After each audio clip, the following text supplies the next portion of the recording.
Today we're going to talk about how to pick out a fresh squash plant and how to plant it. This particular squash needs to be planted in full sun and some nice, good, rich black dirt. You always want to take a look at the tag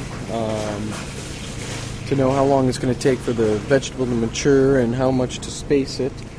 This particular kind says it will mature in 50 days, so you want to give yourself enough time to let it mature.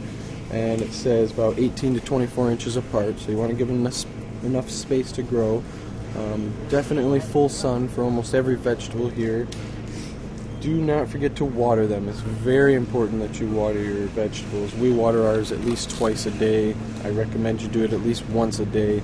Just give them a nice good drink. Any kind of Miracle-Gro fertilizer isn't going to hurt at all either. That's definitely recommended. Get you some bigger vegetables faster anyway. And yeah, just give it about 50 days. You should have some good squash.